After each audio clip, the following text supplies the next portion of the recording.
On the occasion, it's a pleasure to welcome you all on the occasion of birth anniversary of Swami Vivekananda Ji. Center for Holistic Development, in collaboration with IQAC, takes the opportunity to organize National Youth Festival.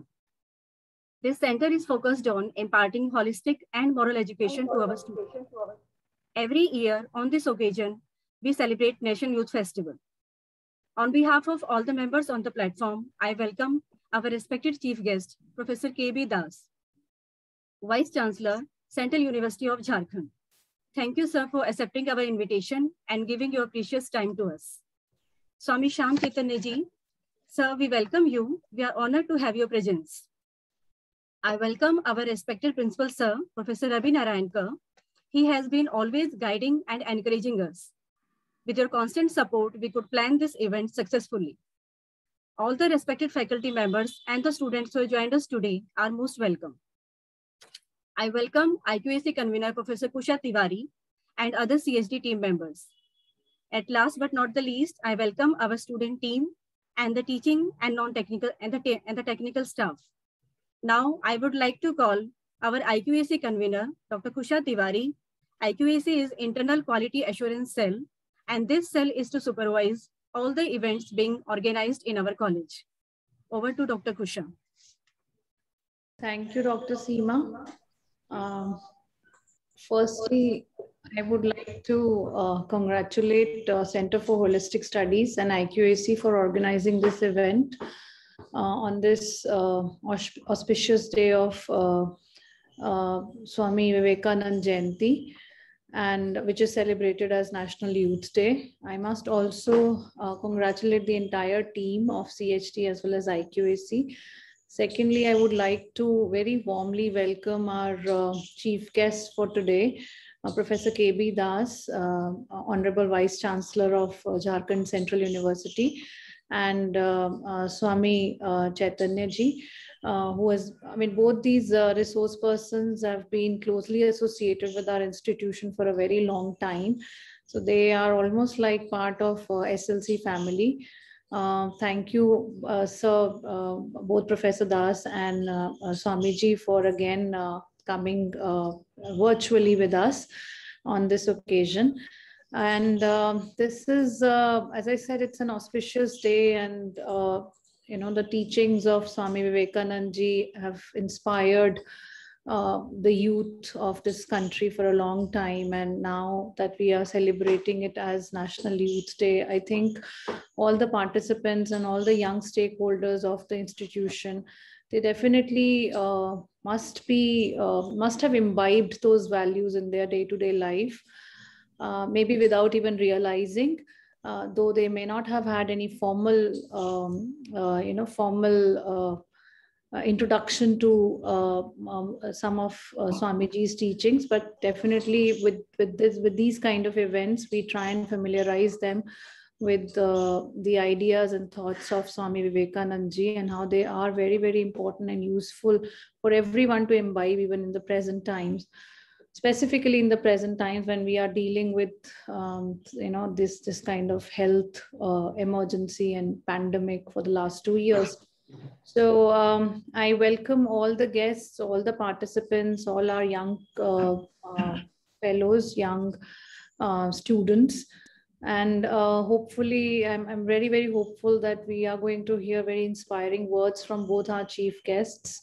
And thank you so much. I must also thank our principal, sir, Professor Ravi Narayankar, who was the force behind, the guiding force behind the establishment of CHT as well as other centers in the college that have been organizing very meaningful programs for the benefit of students as well as faculty. So these efforts are going to go a long way in, paving way for the holistic development of our students. So thank you, sir, and thank you, Seema ji. I would now request our principal, sir, to please give the welcome address.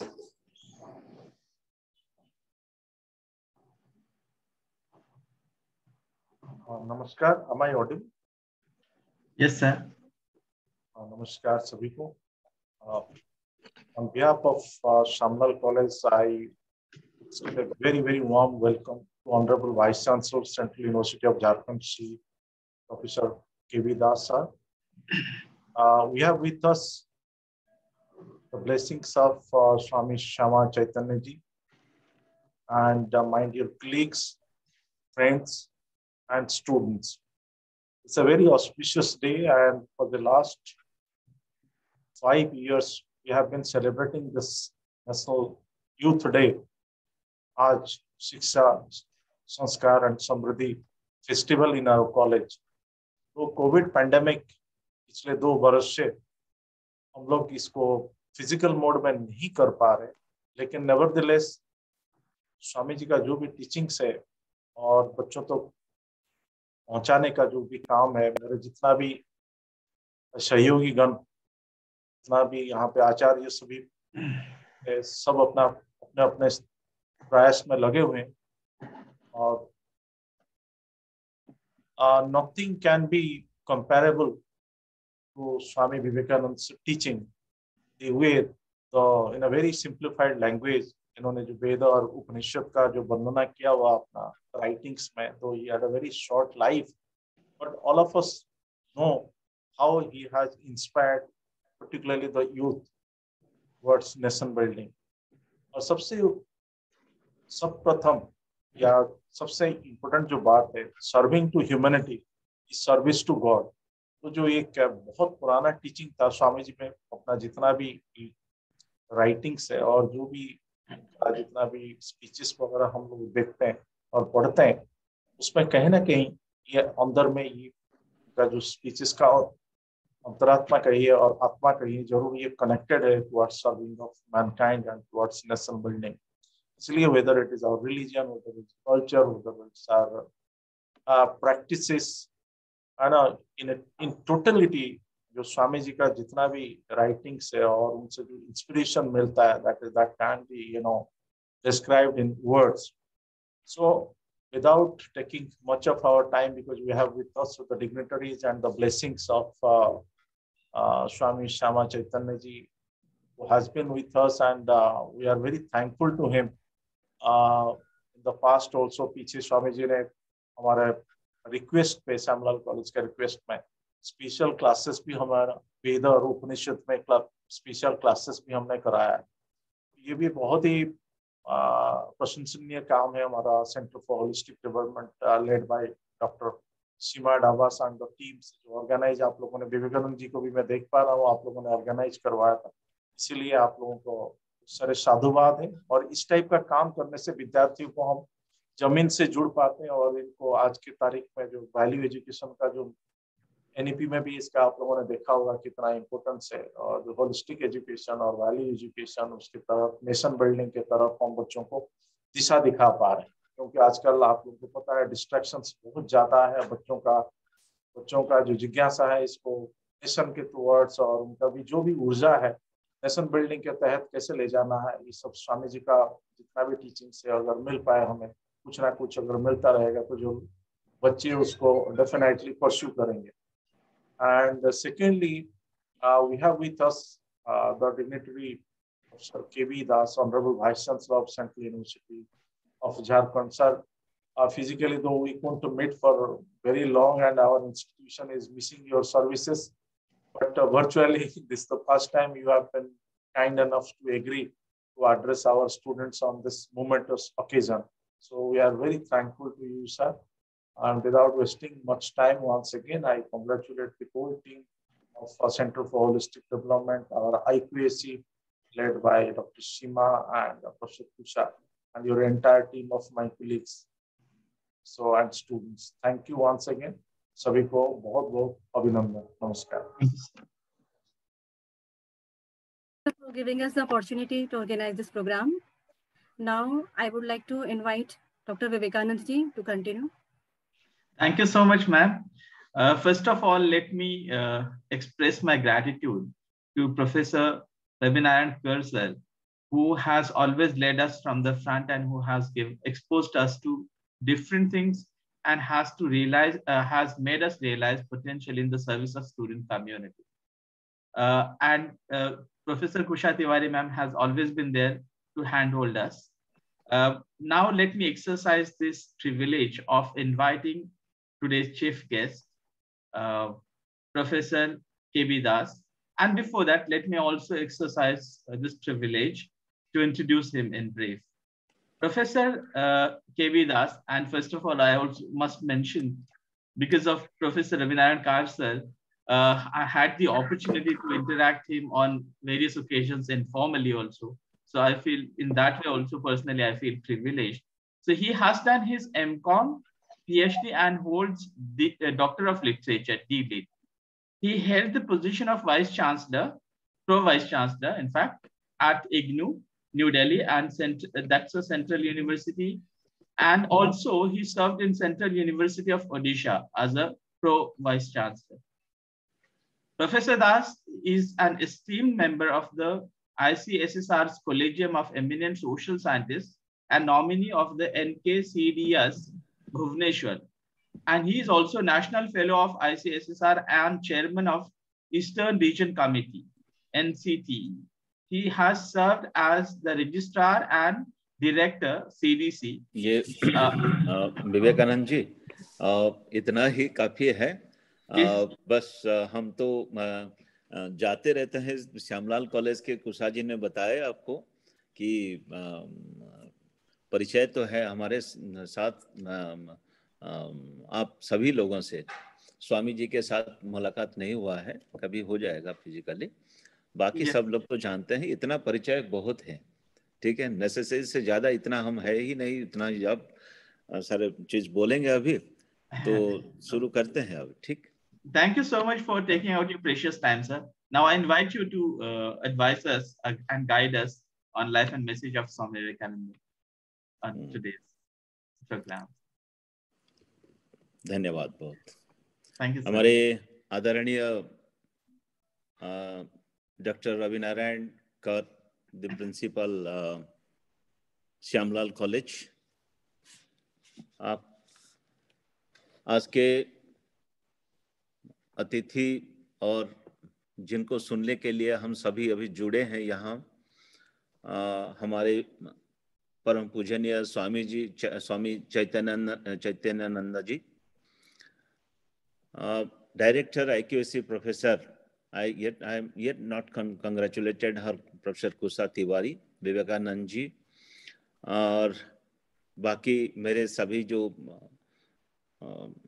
अध्यापक अध्यापिका वहाँ के और युवा साथी, यहाँ जब सभी लोग जो जुड़े हैं, ये सभी लोगों को आज राष्ट्रीय युवा दिवस की शुभेच्छा और अभिनंदन। हम सभी को पता है कि आज के दिन विवेकानंद जी, स्वामी विवेकानंद जी की जन्म जयंती है 12 जनवरी, और आज के दिन हम हमारे प्रेरणा के जो स्रोत हैं, हम सभी के प्रेरणा के जो स्रोत हैं, हम आज इकट्ठे हुए हैं। आज के दिन हम पालन इसीलिए करते हैं युवा दिवस कि आज के दिन हम सारे युवक जो युवा साथी हैं हमारे जिम्मेदारी के बारे में हमको एहसास दिलाते हैं। जिम्मेदारी अपने प्रति, जिम्मेदारी हमारे समाज के प्रति, जिम्मेदारी हमारे राष्ट्र के प्रति। तो आज जो हमारे प्रेरणा के सूत्र हैं, जो विवेकानंद स्वामी जी के जीवन यात्रा हम सबके लिए प्रेरणादायी है। हम ये भी मानते हैं और सारे देश में स्वामी विवेकानंद जी एक इटर्नल यूथ आइकन है। उनका जीवन हमें अनुशासन, एकाग्रता, जिज्ञासा और अपने लक्ष्य के प्रति समर्पण की शिक्षा देता है। और ये भी पता है, जितने सारे हमारे साथ अभी जुड़े हैं हमारे युवा साथी, वो कहीं ना कहीं इतने सारे जो पब्लिकेशंस होते हैं, इतने सारे सुनने को मिलता है उनको, और खास करके जो 3 मिनट का जो भाषण हुआ था विवेकानंद स्वामी जी का अमेरिका में, वो अमेरिका के वासी भी आज याद करते हैं। और विश्व को जो परिचय उन्होंने भारतवर्ष का दिया, भारत की संस्कृति का जो परिचय दिया, वो पहली बार था कि पाश्चात्य जगत में भारत के प्रति, भारत का प्रति जो नजरिया था वो एकदम उसी 3 मिनट के अंदर बदल गया। तो आज के दिन इसीलिए वही है कि विवेकानंद जी का जो चिंतन है,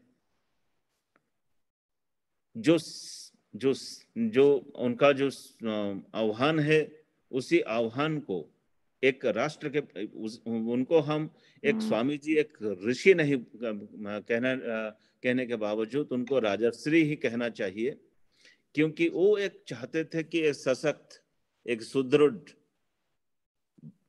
राष्ट्र बनाने के लिए यही आह्वान था उसका। और आज भी हम वही चाहते हैं कि भारतवर्ष एक सशक्त, सुदृढ़ भारत बने। ये एक युवा शक्ति जो है, उनको वही एहसास हुआ था कि वो अपने जो देश में सोए हुए को जागृत कराना था उनको। तो भारत का जो लस्ट ग्लोरी है, जो इनको जागृत करना है कि हमारा जो पराकाष्ठा क्या है, हमारा ज्ञान, हमारा परंपरा, जो संस्कृति, एक समृद्ध संस्कृति हुआ करता था जब उनका कोई पहचान था ही नहीं, तब भारतवर्ष था। 10,000 5,000 साल का जो इतिहास हम आज कहते हैं कि हमारा रामायण, हमारा महाभारत की विषय पे, उस विषय को लेके तो जो चिंतन उन्होंने, जो वेद का हमारा ज्ञान तो उस तरह पे है नहीं, लेकिन जो उनके लाइफ से हम सीखते हैं, oh that is his life is a message, it's a perennial source of inspiration for us. So जो आज हम एक नया भारत निर्माण की बात करते हैं, ये भारत जो निर्माण कैसे होगा इसका चिंतन, वो उस टाइम भी उन्होंने ये चिंतन किया कि भारत में सबसे बड़ा जो शक्ति है वो है हमारा लोक शक्ति। यही लोक शक्ति ही सबसे बड़ा हमारा संपदा है। और आज भी हम यही कहते हैं कि we are all talking about our demographic dividend, कि हम एक युवा देश हैं। हमारे देश में बहुत लोग, अभी एवरेज जो एज है हमारा, वो एवरेज एज सारे दुनिया में एक मतलब कि हमारा 65% population is comes under the younger generation, young population. तो उसका मतलब क्या है, ये युवा डिविडेंड क्या है? तो युवा एक संपदा है, यही समझते हैं कि संपदा है। संपदा कैसे, यही एक सोचना चाहिए था उस टाइम उनको। आज हम डेमोग्राफिक डिविडेंड की बात करते हैं, लेकिन उस टाइम स्वामी विवेकानंद जी ने उनको वही पता था कि युवा ही इस देश का संपदा है। आज ये सोच हम आज सोच रहे हैं, वो उस टाइम सोच के बताए थे। ये राष्ट्र की संपदा है तो युवा संपदा है। तो इस संपदा का चरित्र और कारण क्या है? एक बात तो हमको लगता है कि इसका जो चरित्र और कारण क्या हो सकता है। एक वाणिज्य और अर्थनीति के विद्यार्थी होने के नाते हमें याद है कि जो wealth of a nation by Adam Smith, उसकी बात हम करते हैं। व्हाट एग्जैक्टली वो एडम स्मिथ हैज डिफाइंड कि राष्ट्र का संपदा क्या होता है, वेल्थ ऑफ द नेशन क्या होता है, कंसेप्ट। तो वो एक्चुअली उनका जो सोच था वो सच में परिवर्तन हुआ। एडम स्मिथ का जो उनका इतिहास होता है, अर्थनीति का जो इतिहास होता है, उनको लगता है जब वो स्कॉटिश दार्शनिक थे पेरिस में, उनका जो वो तो खुद ही स्कॉटिश थे, लेकिन जब पेरिस गए, पेरिस में एक फिलोसोफर जो दार्शनिक थे, का नाम था फ्रांस क्वेन। जो फ्रांस क्वेन के जो आइडियाज थे, उसी आइडिया को लेके उन्होंने ये रचना की थी उस टाइम। तो वो था एक कि राष्ट्र की संपत्ति उस टाइम सिर्फ सोना, चांदी, पैसा, ये सारे उसके ऊपर निर्भर करता था। राष्ट्र का मतलब कितना सोना है, कितना चांदी है, कितना पैसा है वो। लेकिन इस सोच का जो परिवर्तन हुआ वो एडम स्मिथ के किताब में, उसका था कि इसका सूत्र क्या है, उसका स्रोत क्या है। यही स्रोत होता है राष्ट्र समस्त।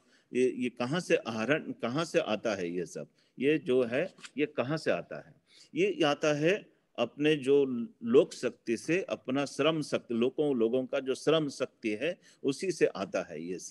तो उसी से एक देश, एक राष्ट्र समृद्धिशाली होता है, क्योंकि वो शक्ति जब, इसके लिए हम कहते हैं कि लोक संख्या हमारे लिए कोई मायने रखता नहीं है, लेकिन लोगों का शक्ति, जो शक्ति मतलब कितने लोग हमारे कौशल, उनके पास कौशल है, किसके पास सूक्ष्म विचार हैं, यही जो इनोवेशन की बात करते हैं, स्किल की बात करते हैं, कितने प्रोडक्टिविटी है वो।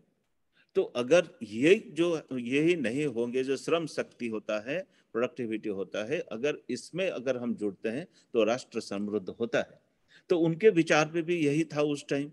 भारत निर्माण की भी बात जब करते थे, वही कहते थे कि उसके लिए जो चरित्र निर्माण की बात उन्होंने कही, बहुत बार कहे, क्योंकि चरित्र निर्माण, राष्ट्र निर्माण कैसे होता है, इसके लिए जो उन्होंने बोले कि त्याग और सेवा, ये दोनों चीज जब उनके जीवन को कहीं हम देखते हैं, वो दो चीज सामने आता है कि हम उड़िया में तो ऐसे बोलते हैं कि त्याग में मति और सेवा में प्रीति, ये दोनों चीज युवाओं में रहना चाहिए।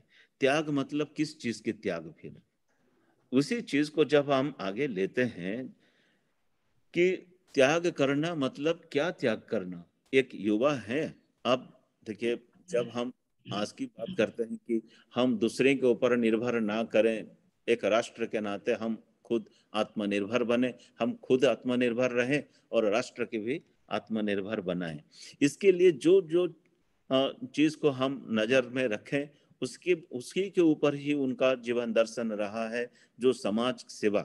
समाज का सेवा मतलब, समाज का सेवा मतलब समाज में सिर्फ ये आजकल जो सेवा ऐसे जो होता है कि समाज के कल्याण के लिए, जब ESG की बात हम करते हैं, एनवायरमेंट, सोसाइटी और कॉर्पोरेट गवर्नेंस की जब बात करते हैं, ये भी समाज सेवा है। आज ये नहीं कि सिर्फ एपिडेमिक हो गया, पेंडेमिक हो गया, उसके टाइम में युवा के योगदान रहता है, वो तो सही है, युवाओं का योगदान बहुत ही रहता है उसमें। ये एक चीज उन्होंने बोला। और शक्ति और पराकाष्ठा की भी बात की थी उन्होंने।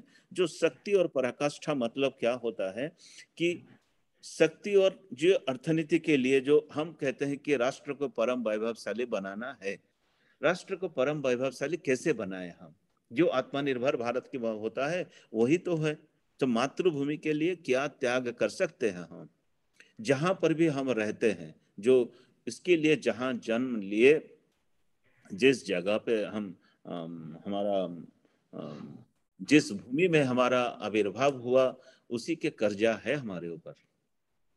तो हम अमेरिका में रहे, अफ्रीका में रहे, यूरोप में रहे, कहीं पर भी रहे, कर्जा वहीं पर है। तो इसी को समर्पित भावना से लेके काम करना, युवाओं को यही आह्वान था और आज भी यही आह्वान है। तो इसके लिए आज के दिन आपका भी जो स्लोगन है, आपका अभी मैं देख रहा था, आपका holistic development of the students, NEP में भी वही बोलते हैं कि होलिस्टिक डेवलपमेंट, वही है कि संस्कार है, संस्कृति है हमारे, उसको लेके हम समृद्धि के करते हैं। एक भारत श्रेष्ठ भारत की गठन भी इसी दिशा में ही होगा। तो सब इसीलिए उन्होंने चरित्र के ऊपर सबसे बड़ा जो लगाए कि जैसा चरित्र कहाँ से बनेगा, क्योंकि ज्यादातर हम अभी भी देखते हैं ये पेंडेमिक में बहुत सारे चीज पे बहुत सारे युवा ऐसे ही निराशवादी हो गए हैं। तो उन्होंने यही बोला है कि निराश मत होना कभी भी। उनका जो था वो एक था कि कभी भी युवक को निराश होना नहीं है, क्योंकि दुर्बल मन, जैसे आप सोचते हैं वैसा ही, जैसा तुम सोचते हो वैसे ही बन जाओगे। उनका वही सोच था। जब कितने सारे किताब हमें मिलता है, कितने सारे उनके जो कोटेशंस पढ़ते हैं, उसमें भी वही कोटेशन है, जैसा तुम सोचते हो वैसे ही तुम बन जाओगे। इसलिए खुद को निर्बल मानते हो तो निर्बल हो जाओगे, तुमको सबल मानते हो तो सबल हो जाओगे। इसीलिए इस बात का ध्यान रखना चाहिए कि आप क्या सोचते हैं। तो आपका सोचने के लिए भी चरित्र आपका भी चाहिए, ये एटीट्यूड भी चाहिए, इनमें बनता है, सारे चीज पे होता है। तो युवा संपदा जो लाभान्वित है, ये इट नीड्स ट्रेमेंडस सैक्रिफाइस। तो mission of Swami ji is to awaken the youth. तो वो जो आह्वान था उनका, वो आह्वान जो है, उनको चिंतन करो, चिंता नहीं। आज इनोवेशन की बात हम जब करते हैं, हम वही कहते हैं कि चिंतन करो, चिंता न करो। चिंता करने से कुछ नहीं होता है। नए विचार को जन्म देना है तो चिंतन चाहिए। तो ये सबसे बड़ा मुझे लगता है। और ये भी होता है कि जब तक जीना तब तक सीखना, ये भी एक महत्वपूर्ण बात हमके जीवन से हमने जो जो जो चीज हमको अच्छा लगता है, एक एक दो दो चीज, कोई भी कहाँ पर, कि जब तक ये नहीं कि मैं सीख गया, मेरा अंत हो गया, मैं इतना बहुत जान गया, बहुत कुछ जानता हूँ, हो गया। जब तक जीना एक, और इन्होंने बोले हैं एक समय पर एक काम करना, ऐसा करते समय अपनी पूरी आत्मा उसमें डाल देना, बाकी सब कुछ भूल जाना। तो यह कंसंट्रेशन की बात होता है कि चिंतन कैसा होता है, या कि इनोवेशन इन्वेंशन कैसे होता है, यही सब तो हमको देखना है। और बाकी के जो चीज है वो तो रहेगा भी। उन्होंने वही बोले हैं, जो जिस चीज को हम आगे भी लेते हैं, जैसे जैसे जहां पर भी जिस चीज को हम देखते हैं वहीं पर उनको देखते हैं। कि आज प्रॉब्लम की चर्चा हम करते हैं, जब उन्होंने वही बोला, if you don't have any problem, तो आप सोचिए कि आप श्योर कि आप you are travelling in a wrong path if you do not encountering any problem. So long the problem exist, आपका जर्नी सही रास्ता पर है। यही सोच है कि आज जब प्रॉब्लम हम फेस करते हैं, इसीलिए हमको लगता है कि हम सही ट्रैक पर हैं, क्योंकि इस ट्रैक पर जाते हैं तो प्रॉब्लम ही आएगा। तो यही जो सोच है, तो हमको वही लगता है कि उस टाइम भी बोलते थे उठो जागो, और जब तक आप अपने मंजिल पर ना पहुंचो तब तक रुको मत। आज भी यही हमारे लिए भी इंस्पिरेशन की बात रहता है, और इसको आधार करके हम उसी रास्ते पे, उसी दिशा में हम चलना चाहते हैं। हम युवा को आज भी आह्वान करते हैं, वही स्वदेशी की चिंतन, वही चिंतन लेके अपना चरित्र बनाना है, और राष्ट्रभक्ति जो, हाँ, त्याग समर्पण भावना से काम करना चाहिए। इसी के आदर्श पर आज के दिन बहुत महत्वपूर्ण है। इसीलिए आज के दिन हम युवा दिवस के रूप में मनाते हैं। सभी लोगों को धन्यवाद। Thank you so much sir. आपने भारतीय जो एज ओल्ड ट्रेडिशंस है, उसमें ये जो हम कर्म योग, भक्ति योग, राजयोग और फिर ज्ञान योग की पूरी परिकल्पनाएं हैं हमारी सभ्यता में, उनको साथ में जोड़ते हुए विवेकानंद का कहना था कि वो एक जगह कहते हैं, my mission is to preach unto humanity their inner divinity and how to make it manifest into every movement of life. Right. तो वो इसीलिए वो कहते हैं कि ये जो 4 पाथ बताए गए हैं, इनमें से एक या दो या फिर सभी पाथ को लेकर के व्यक्ति आगे बढ़ सकता है। आपने ये जो कहा कि युवाओं का भी, उनका जो हम यूथ डे मनाते हैं, और उनकी ये भी कहना था कि वो कहते थे कि सच्ची ईशोपासना तो यह है कि हम अपने मानव बंधुओं की सेवा में अपने आप को लगा दे। जब पड़ोसी भूखा मरता हो तो मंदिर में भोग चढ़ाना पुण्य नहीं पाप है। मेरे जीवन का परम उद्देश्य उस ईश्वर के विरुद्ध संघर्ष करना है जो परलोक में आनंद देने के बहाने इस लोक मुझे रोटियों से वंचित रखता है, जो विधवाओं का आंसू पोंछने में असमर्थ है, जो माँ बाप के दीनहीन बच्चों को भूखे रखता है। ऐसे ईश्वर के खिलाफ मेरा संघर्ष रहेगा। तो आपने ये जो अपने संघर्ष, आपने जो भी विचार रखे हैं, मुझे लगता है कि युवा ये जो सोलेस ढूंढना चाहते हैं, वो कहते हैं कि सिर्फ डिवोशन से नहीं, आपको फुटबॉल से भी सोलेस प्राप्त होगा, वे ये कहते हैं। तो आपका मार्गदर्शन हमारे जो भी विद्यार्थी रहे हैं उनको एक दिशा देने में एक सबल कार्य करेगा, इस आशा के साथ मैं स्वामी विवेकानंद जी के जो मैं ये मानता हूं कि वे भारतीय सनातनत्व के एक ग्लोबल मैसेंजर थे, वैश्विक संदेशवाहक थे। और उन्होंने जो शिकागो में जो भाषण किया था, उन्होंने अपने आप को कहा था कि I am the representative of old tradition of Monks.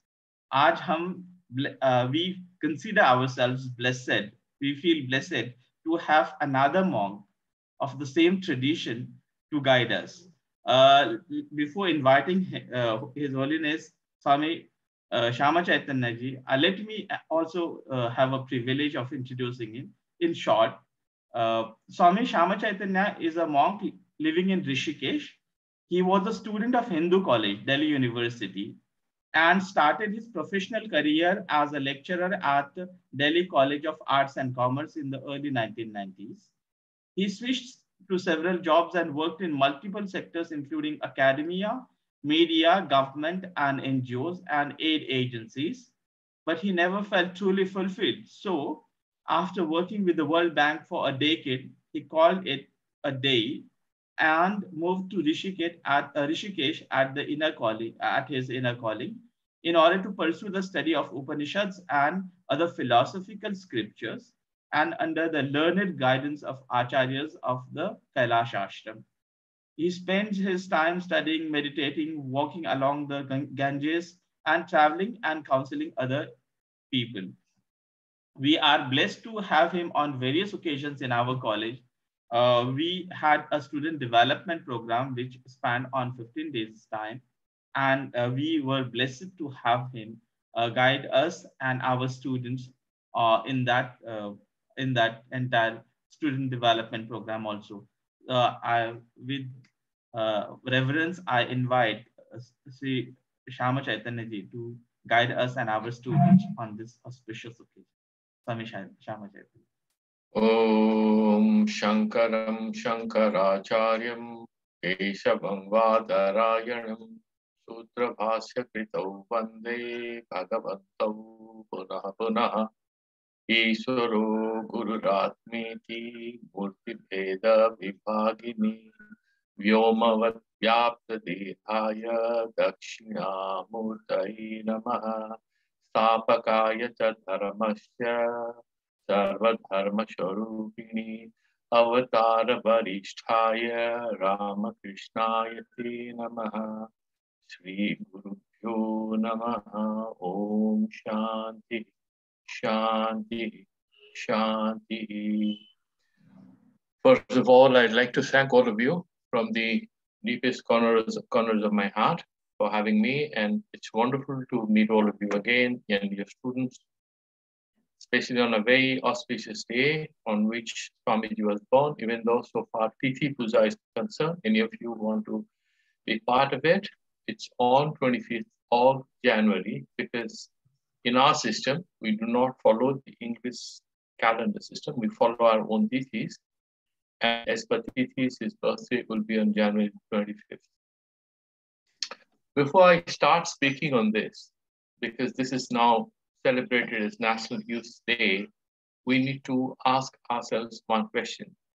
There were so many great spiritual leaders born in this country. Why do we associate Swamiji with youth? You'd be surprised to know that barely when he was in early 20s, he was exactly 23 years of age, Thakur left his body. He was born in 1863, and 1885, 86, by 87, 88, he was already heading the mission of a few brahmacharis. And there is a very funny conversation he was having with his other brahmacharis or guru bhais. He was saying that I cannot explain this to these boys. He was referring to people who were slightly elder than him or same age as children. Chelegura, that's how he used to refer to them. It sort of indicates how matured, even though he was very playful, he was very jovial, full of humor. At the same time, he had great gravity within himself. A spiritual life, in a way, sort of requires one to align all his thoughts and energies, as you mentioned. Professor Das mentioned it, and you mentioned it, that he always advised, put all your energies, take up an idea, make it your life, live for it all the time.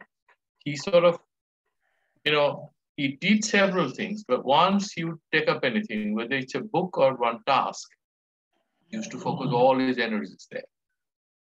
But there are a few problems when we talk about Vivekananda and why he is more likely to get misunderstood. Today, that is the point of my conversation. We often misquote him. We quote him selectively. We take a few statements because he did not sit to write any books. He gave a few speeches. He talked to people. He wrote letters.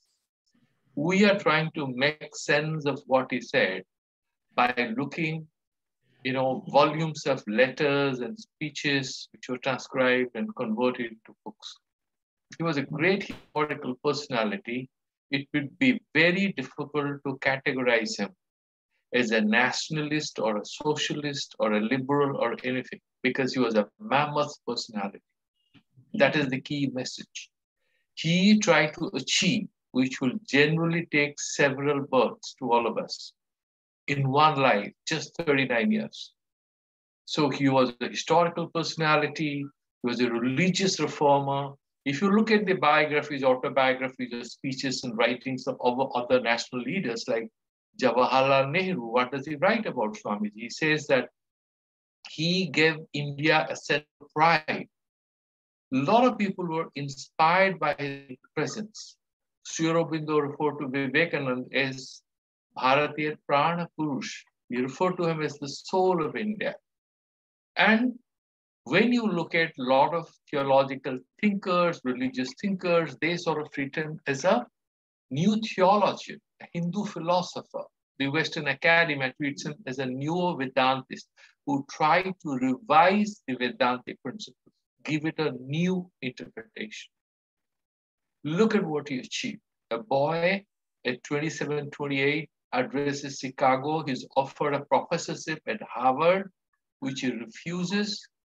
He reaches out to richest people. He knew how to work. He talked to the top personalities of America, whether it's Joshua Royce, Aldous Huxley, Rockefeller. He comes back and starts an organization. I was reading somewhere when he drew the blueprint of Ramakrishna Math, the Belur Math as you call it, there was no electricity. He was doing it with a lantern light, sitting with a lamp, and he was working in the Himalayas in a small cottage. Just think about the kind of energy he had. And then at the same time, his organizational capacity, he establishes an organization. Before he leaves his body, there was no success in battle because 1 year in advance, he handed over responsibilities. He was not like one of these politicians these days who would like to hug power for all time to come. His involvement in social work was part of his vairagya. He was raga rahita, but he was like a Janaka Maharshi. He was doing it for loka sangraha in order to benefit society. No personal interest at all. And then look at it.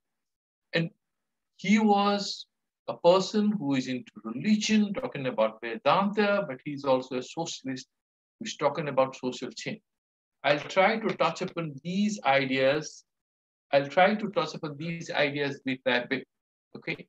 Now, at the same time, we cannot deny the fact that this is a man who starts with a lot of doubts in Ramakrishna at the age of 17, 18, and then he does his continuous sadhana and he reaches highest pinnacles.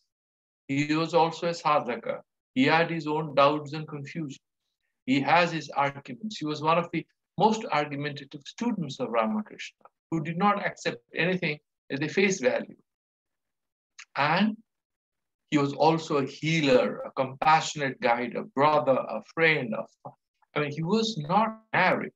Many of the disciples who would be same age or maybe a little younger used to look up to Swamiji almost like a father figure.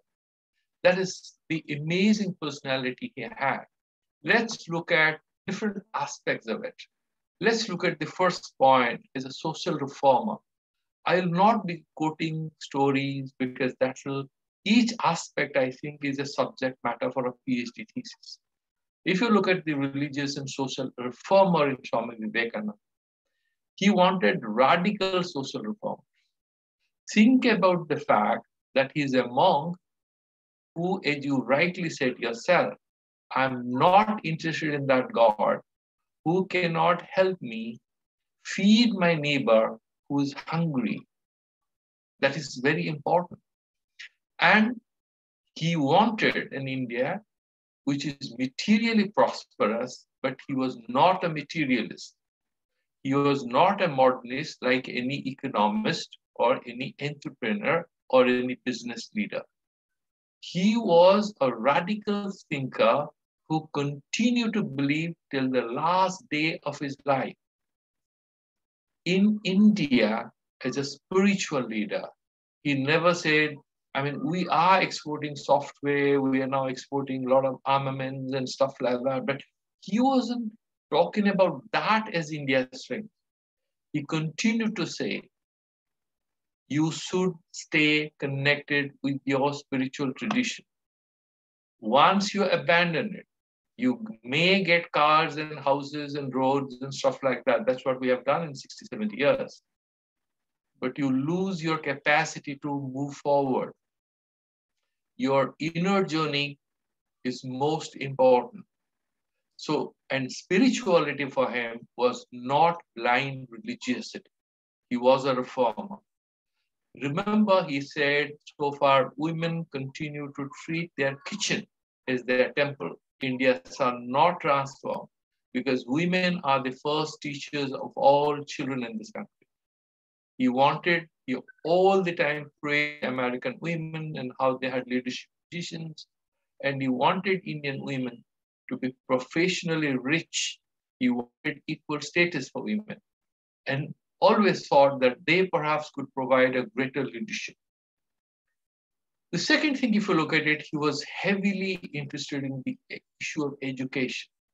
He encouraged Sister Nivedita. He set up a school which is now running in Calcutta. Even today, she was one of the early members because he encouraged her to start schools for girls. A lot of women used to get widowed these days. He wanted to give education to these women so that they're not exploited by society, but they are effective, meaningful, independent economic participants in the country's whole economic process. We need active women's participation, not as tools that they will get extra money home, but as a condition for their spiritual independence, because they can be wonderful guides. And that's what Swamiji was emphasizing. So he dreamt of a society which is socially sensitive and inclusive. That is a word everybody uses, but you need to get into Swamiji's, because he's kind of misinterpreted as a Hindutva icon. He wasn't. He was an extremely radical, he was an extremely progressive thinker. He was trying to, create a renaissance in the country. And let me not forget to mention that in his own personal life, one of his music teachers was in fact a Muslim. He didn't have any of these issues. There were a lot of Muslim admirers he had. A lot of the people who funded Ramakrishna Mission were actually Christians.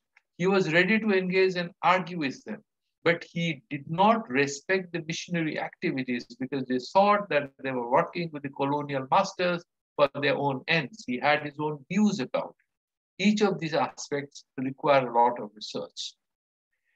Now, he also was kind of averse to a lot of ritualized following of Hinduism. He wanted a philosophical, reflective, yogic engagement with the religious path.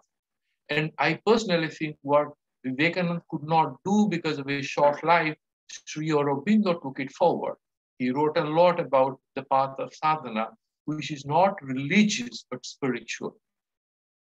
Because he's so rich, I'm just making a few statements so that any bright student can take up these and maybe do research when he or she goes forward. He was very much averse to the caste system. But he was not a person who tried to misbehave or say that, let's kill all the rich people, let's kill all the Brahmins. He was not one of them. He was very, very eclectic. He himself was very participative. He was very inclusive. That is very, very important. And he was also a monk who was very much fascinated by modern science and scientific advances, because he thought that science and religion are not in conflict with each other. A lot of people say that because he was not a believer, he was a seeker. And if you're a truth seeker, scientific truth is one aspect of that larger truth you're looking for. So his Vedanta and his interest in science did not fight with each other. As sometimes we confusedly, in a certain confused manner, we tend to believe that science and religion are opposed to each other. He did not believe that. He, in fact, encouraged people to read about science. Then, he also accepted a few relevant, important ideas of Western philosophy. He was not a traditional monk who said anything Western has to be dumped in the gutter. No, he was a very open-minded person. And he was deeply influenced by a few Western thinkers. He took their ideas, but he stuck to his own roots, which is very important. Right? And at the same time, he was not one of those like the Brahma Samaj or the Prarthana Samaj of the Tagore. He thought these are good movements, but very superficial. They were elitist. So he was not interested in any of these elitist kind of movements, which are also happening today. 20 people sit and discuss some philosophical idea, hold a seminar at India International Center or anywhere. With due regard, I'm respecting all these interactions, but these conversations do not touch lives of people. So he wanted to reach out to people, sit with them, talk to them, help them transform their lives. Okay, now let's look at the other aspect. Briefly, if we look at this, let's look at what philosophically he tried to do to Vedanta. You know, he went to Rishikesh, and he lived in that small Shiva temple called the Chandreshwar temple. There is still a small cave-like situation they have made. Most likely he was sleeping on the verandas. And then in Kailash ashram was very orthodox those days. And because he was a Brahmin, most likely he wasn't allowed to stay inside it. He went, I mean, this is anecdotal. I haven't read it anywhere. This is what I've heard from people in Rishikesh. He went to Rajasthan, where he picked up Sanskrit and other critical entry into the Sanskrit text, but he did study in, Kailash ashram for a while. Then he sent Abhedanand to Kailash ashram, where he stayed for 3 years to master all the texts. Now, as a philosopher, he was again not a very orthodox Vedantist who would pick up Sankara Bhashya or will pick up the philosophy of, say, Vachaspati Mishra or the Vivarana school of thought. He did not enter into this scholastic, difficult Sanskrit debates between great traditional scholars. He was always interested in the gist of things. So he entered into Sanskrit. He emphasized study of Sanskrit, but did not lose himself there. He did not stop there. He would like to move forward. And, he has given talks on Patanjali Yoga Sutras. He's written a book. He has given a small set of talks in Bhagavad Gita. He has written his brief commentary on it. He was always speaking. He wasn't writing anything. His pieces are converted into books. Now, he takes up the idea of Purusha and Prakriti from Sankhya. He takes the idea of techniques of meditation from Patanjali Yoga Sutras, and he takes the idea of unity of all beings from Sankara Bhashya and the Upanishads. And he writes some of the Upanishadic, poems from Kathopanishad, for example. He picks up different ideas and he wrote a few bhajans, beautiful bhajans. And that was his creativity. He was very much interested in music, and he could, in fact, play the tabla and also sing at the same time. He played his tanpura, and he was an expert in a few musical instruments. Now, So he, if you count the traditional influences in him, he was somebody who was influenced by yoga philosophy, Bhagavad Gita, Vedanta, and the Bhakti traditions, devotional traditions. And at the same time, we're talking about Vedanta, also he was interested in Sakti Upasana. He came from Bengal. He loved the mother. He loved the divine mother. And he also held Lord Buddha in highest respect. And you'll be surprised to know that he was also heavily influenced by Jesus Christ. He talked about this love for the poor and social work and the idea of a mission. Perhaps he took from Christianity, and I have read it in a couple of places. He did carry the book, An Imitation of Christ. So he saw himself as a savior, somebody who wanted to live like that. Okay. And so he called his Vedanta, which some of the people say is practical Vedanta. He was very disturbed about the fact. He said, we have on the one hand high philosophy of Vedanta that everything is one, but in reality we have inequality, we have poverty, we have ignorance.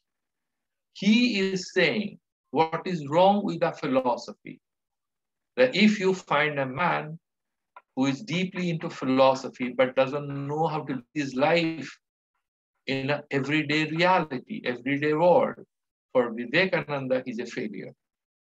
He would say, what is lacking in your ability to integrate what you have learned in your life? So if you have sacrificed your life to be a sevaka of the samaj, sarva bhuta hite rata. So he said that, okay, moksha is a liberation is a goal, but jagat hitaya. Your search for liberation or moksha should not be opposed to working with people in the world, but actually should supplement. In a way, that is something is so critical that you don't have to. I mean, he was a monk. He never crossed the Lakshman Rekha. He always practiced the essential advices which given to the sannyasis. Like the New Age gurus these days, they do several things, but he was very serious about an very austere life, an ascetic life. But at the same time, he did not stop there. He did not become doing Viksha and living peacefully, reading Vedanta. He was not like that. He wanted to connect with society, transform it, work with people, spread love, touch their lives. So he stands apart from others. Now, he was also somebody who tried to combine yoga with Vedanta. We had a few lectures earlier when I had mentioned that Vedanta is about vichara. Yoga is about meditation, ekagrata. You want to pinpoint your mind. But he kind of brings them together by saying that the test of Vedanta lies in reaching that highest state of consciousness. So he says Nirvikalpa Samadhi in a certain way would be a proof of Atmagyan, which is refuted by the traditional Vedantists. Because they would say you might reach Nirvikalpa Samadhi or that state of bliss through meditation, but that is a temporary thing. In that controversial academic point, it requires more research in that area. Now, as I was saying that Swamiji never got into details in the scriptures. He took the main points. He focused on what is relevant to sadhana or to society. And that is why he has the capacity to make the statement that you can also get it through. So he was somebody who would give equal importance to Jnana Yoga as much as to Karma Yoga, to Raja Yoga as much as to Bhakti Yoga. So he popularized that you need not necessarily say that only Jnana Yoga will give you liberation. That is what is the traditional Vedantic point.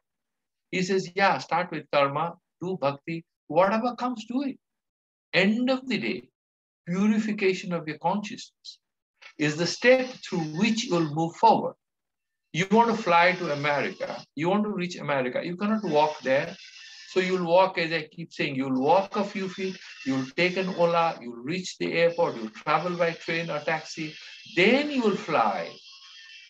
You cannot enter into the highest stage directly. So you have to do some karma yoga. You have to do some bhakti yoga. Karma yoga is very, very essential. You cannot leave it back. And that's what Bhagavan says in chapter 5th, that a person who takes sannyasa or avoids work is a mithyachara sa uchyate.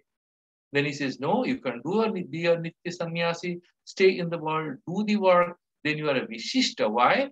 You are doing the state work, you are doing the basic spiritual training to clean up your mind, and you are preparing yourself for a plunge into the deeper secrets of life.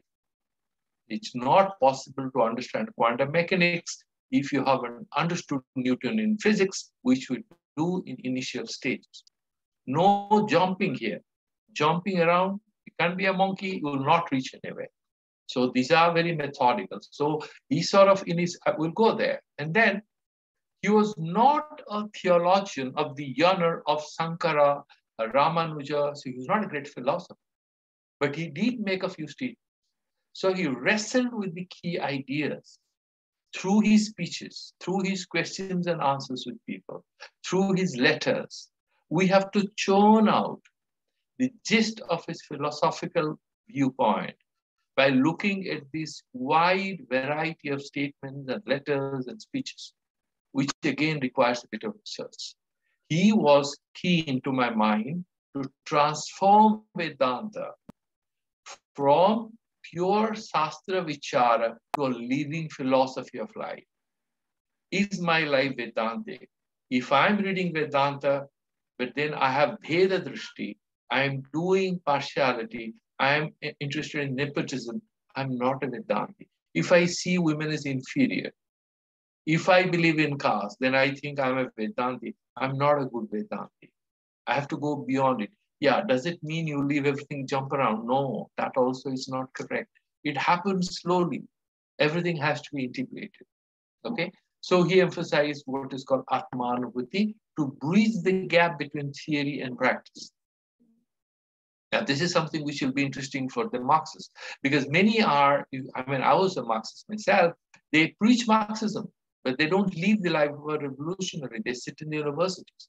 But Swami Vivekananda worked as a socialist, so he used to call himself a socialist, but he was not a socialist in the traditional sense of the term. I would say he was largely an eclectic political philosopher. He tried to get the best elements from all schools of thought. They kind of provide a holistic picture, which is name of your forum where you are discussing. And there is contrasting interpretations of his speeches and his views. A lot of people interpreted the radical left and the so-called progressive will see him as a Hindutva icon, as a guy who is very backward looking, not very progressive. They try to attack. There are socialists who like to use Sri Vivekananda's speeches to show him as a radical, as a revolutionary.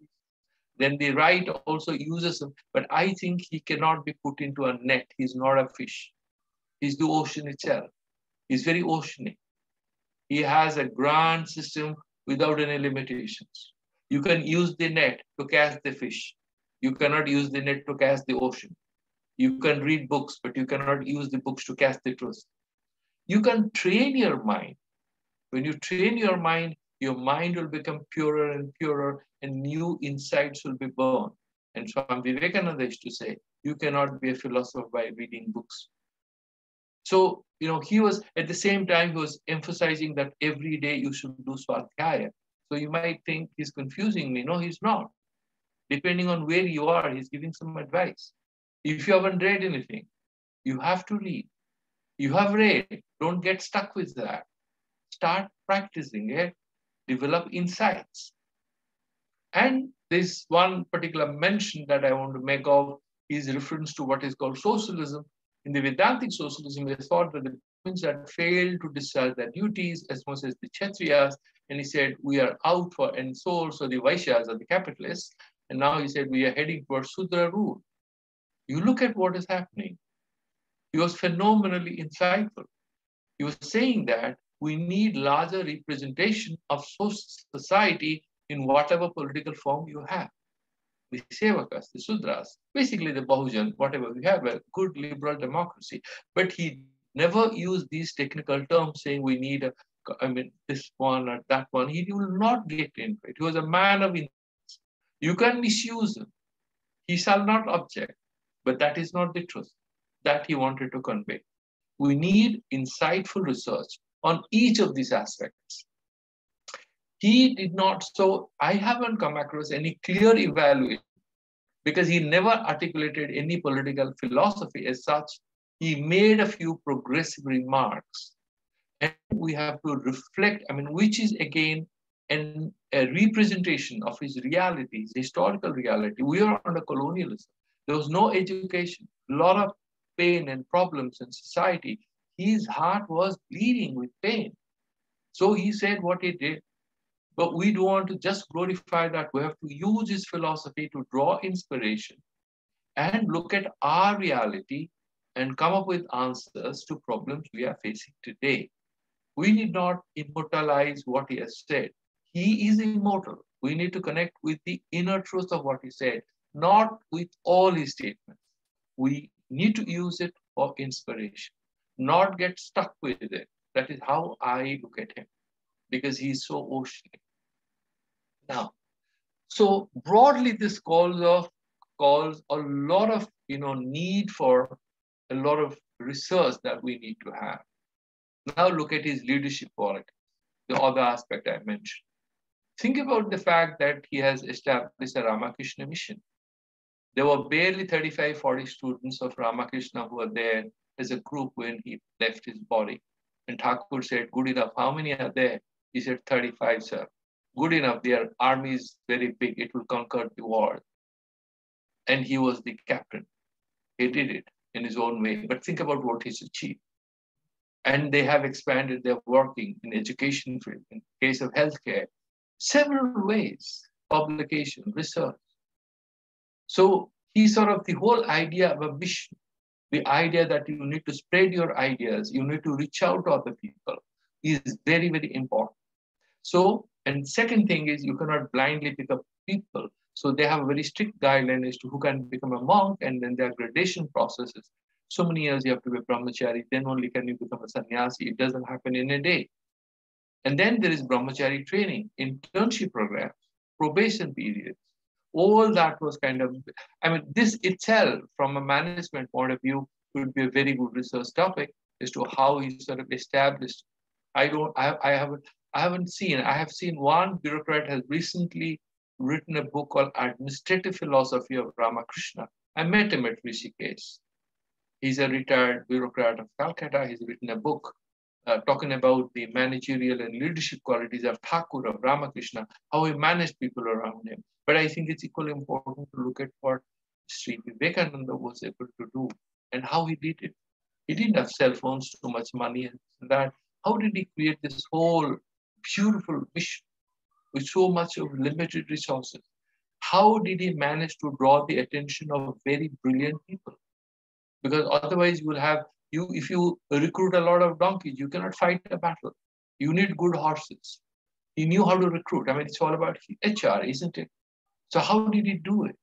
One needs to get into the data to do some research on it. So if I try to summarize, which is almost impossible, I am only doing injustice, not justice, by trying to draw any conclusions. I shall not. I'll only end up by making a few remarks, which are kind of, I have as a result of my relationship with him over last 40, 45 years, because since a child I have been a fan of him. I've been a devotee of him. So he tried to achieve what is not easily achievable even in a few lives. And he took this long journey to self-realization. He suffered a lot. He was argumentative, all the time looking for truth. He used to argue with Thakur. And he will not even obey him. But he never was disloyal. He achieved his dream. Look at this whole thing. So, and in his personal life, he was very compassionate. He was very loving in a personal thing. But he'll also shout at you. He was a very different kind of a person. So he combined what you call study, seva, sadhana, leadership, bhakti, jnana. Can you imagine what he's trying to put you? It's a big thali. You cannot consume it. Is in the spiritual buffet, he offered virtually everything. And he was looking at who can pick up what recipe, who can do what. So you look at his life, He was at once disconnected from this universe. He could get into his meditation in a few minutes, but he was also one who was passionately involved in nation building by establishing this mission and recruiting people and inspiring others to undertake a lot of new activities. Can you imagine, on the last day of his life, he wasn't well, he wasn't allowed to drink water, but he took Sanskrit grammar classes. He was teaching Panini grammar to the brahmacharis. Look at the magic of his life. And he had written, Vivekananda shall never touch 40. If you pick up the book Vivekananda on himself, he writes, Vivekananda shall never touch 40. He knew he's going to leave. He left the ashram. He left everything to Brahmanandi and he said, I've become a child of the Divine Mother. I'm going to leave. He knew all this, but look at everything, how he plans everything. He was just an astounding human being. His film is like a film with a very dramatic end. And he was not an orthodox monk. Once he was walking, you perhaps wouldn't know that he was walking and then, he was offered some meat or somewhere. He said, you eat it, and he ate it in America. So he was a completely different person and very, very sattvic at the same time. And when there was a plague in Bengal, Ramakrishna Mission Ashram had been established. He was in the last few days of his life. And he saw early morning they were doing bhajan and dhyan and, kirtan. He said, oh, really? You guys are doing this? Do you know what's happening to the city? People are dying because of plague. You were sitting here. And he went there with a stick. I'm going to beat you people. I'm going to sell this ashram. Would you go and help people out? People, and then, they wore masks and then went and started distributing medicines. I'm saying this because we are passing through a crisis. And how are we trying to relate to it? He thought active participation and response was very important. And so, in that sense, he was trying to give our faith, the Hindu faith, a real face. Because a lot of people would say that this has come from Christianity. No, he had read Bhagavad Gita very well. We have the Pancha Yajnas. I have mentioned that when we heard earlier. We have the idea of what is Brahma Yajna, what is Deva Yajna, Manusya Yajna, Bhuta Yajna. We have this Pancha. We have to take care of the animals and birds and trees. We have to take care of all the human beings. The Shastra says that these are 5 sacrifices you have to do. And it's not foreign to us, except that in practice, we have forgotten it. Bhagavan says this in Bhagavad Gita. How did the Shastra, which I had given to Prajapati, he's explaining? Because you did not practice. And that is the message. You may be a bright student. You don't practice. Sorry, don't expect high marks. You are a great meditator. You don't practice. Sorry, don't expect great meditation. We all the time emphasize that we have to perfect through practice. And so in a certain sense, I don't know how to talk about him because he was an avatar Purusha. He was too many things to too many people. And he tried to achieve a lot of things in a very brief period of time. So when I'm stopping here, I would say that we need to study him more, not with any agenda to fix him in a cage. He's a Vedanti, he's a Hindu leader, he's a nationalist, he's a socialist. No. Learn from him by relating to him. Look at the oceanic feeling with which he tried to reach out to us. Vivekananda is not a name. He's not the name of a particular leader or a philosophy. Vivekananda represents an oceanic consciousness, a consciousness of truth and love. And with that, I think I need to stop because there's nothing more to say. Let me do the Santi mantra and I will take your questions.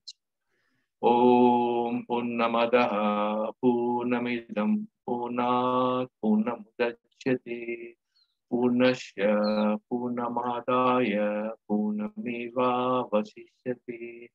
Om Shanti Shanti Shanti. Shri Guru Bhyo Namaha. Hari Om. Thank you so much, Swamiji. Listening to you is always such a delight.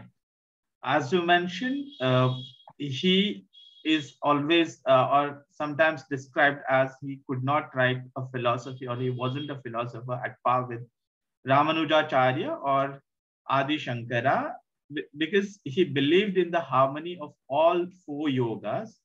As at one conversation, Prabhu Hanumana says to Prabhu Shri Rama, as body, I am the servant and you are Rama, that is my Lord. As the Jiva, you are the whole and I am thy part. And as pure consciousness, you and I are a reality, a one. So that is what he also tried to invoke in every person that he met. And therefore, I think Josephine MacLeod, who is a Vedantist and a devotee of Sri Vivekananda, she says, when I met Tsar, I realized how great he is and how insignificant I am. But when I met Vivekananda, I realized how great he is and how great I am.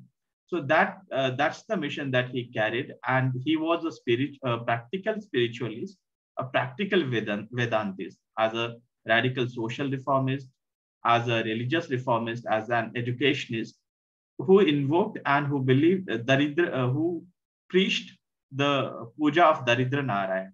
Thank you so much for enlightening us. Now, before I move on to the formal program of word of thanks, I might invite our principal sir, Professor Rabinarayan Kar, if he wants to add something to the discussion. Professor Rabinarayan Kar, sir. Namaskar. Thank you, Vivekanand ji. Actually, it is a delight to listen to Swamiji, Shyama Chaitanya ji. We are very grateful to Professor K.V. Das for not only sparing his valuable time for addressing on such an auspicious day. And Sir, from starting from connecting with economy to nation building, he has touched upon every aspects of a youth, how he can imbibe the values from the Swamiji's life.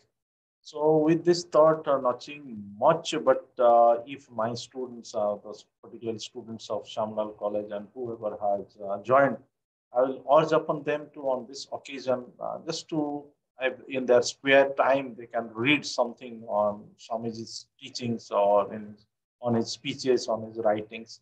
So that will be a fitting tribute to such a great son of this soil. So with this, once again, Sabhi ko namaskar. Pranam. Thank you so much, sir. Now I invite CHD team to make one announcement that they want to share a form to fill in. Sparsh, are you there? Can you make that announcement? Yes, everyone is requested to fill the feedback form. After this, you'll receive the certificates. Thank you. All right. So where are you sharing that? Yes, sir. In the chat box, we've already shared it. Okay. Yeah. So request to all the participants to please fill in the form that has been shared with you, so that you can be given certificates. Now let me move on to the final part of this entire program. One part, Vivek ji, I'm just interrupting you. Thank you, sir. So just I want to make an appeal that everybody should take care as COVID is very fast, spreading. And as I am being told, Dr. Seema, she is also unwell. And our 12 of my staff, they are also got infected. Today itself, I got this news, office staff. So everybody need to take care. And the vaccination center is also running. Whoever wants a vaccine also, it is also available. Thank you so much, sir. Thank you, sir. Today, the 12th January, the birth anniversary of Vivekananda. As Swamiji said, in our lunar calendar system, it falls on 25th, right, Swamiji? It falls on 25th of January. As per the lunar calendar system that we follow in Oriental traditions. Yes, it does, on 25th of January this year. 25th of January, but since we follow this English calendar system, so we follow this way. So today we are celebrating the National Youth Day, that's Swami Vivekananda's birth anniversary. I am very thankful to our chief guest, Professor K.B. Das, sir, Vice Chancellor of Central University of Jharkhand, to take out his precious time and to be with us for the entire program and to guide us on various aspects of Swami Vivekananda's life and his work and his message. And listening to our keynote speaker, Swami Shyama Chaitanya ji, is always such a delight. He always gets in, because his life has been one devoted to the pursuit of knowledge and to the pursuit of the philosophy that India is. And listening to him is always a learning experience, a lot of learning experience, in fact. And his speeches are not to listen to just for once, but again and again, because the deep insights that he has in his speech is something that one has to learn twice or thrice, then only one would be in a position to understand. Swamiji, thank you so much for taking out your precious time and to guide us today. And you have, as you have always been guiding us, we are really blessed to have you on various occasions. These programs have always been possible because of encouragement and handholding and constant guidance by our principal, sir, who is our mentor and guide, Professor Rabinarayan Kar. And thank you so much, sir, for remaining with us in the entire program and guiding us on in the entire program. We are also thankful to Professor Kusha Tiwari ma'am, convener of IQSC. She has always been at the forefront to guide us and to support us and to handhold us. And we at the CHD, Dr. Seema Dabas ma'am, as our leader and captain, she has always been in the forefront. And with her amiable nature, she has always led us and got the things done. Thank you to you, ma'am. And we are also thankful to the team of teachers who have remained present and who have been crucial in the entire in the running of the entire program successfully. Last but not the least, the credit for this successful organization goes to our CHD team of students who have from designing poster to creating links and sharing and then doing entire thing. This program could not have been possible. This and various other programs which have been organized by CHD could not have been possible without their support, without their entire involvement. Thank you to them also. With this, and with the permission of Professor Abhinayan Kar sir, Professor Kusha Tiwari ma'am, and Dr. Dabas ma'am, I announce that the program is, we have concluded the program. Thank you so much. Thank you, Swamiji. Thank you, sir. That's it. Thank you. Thank you, everyone. Once again, I would like to mention that please fill the feedback form and we would like to hear your feedbacks on the event. And you'll be receiving your certificates in 1 or 2 working days. And thank you once again for joining us in this event. Thank you, everyone. Thank you, Swamiji. Thank you, Swami sir. Thank you, Vivek sir. Thank you.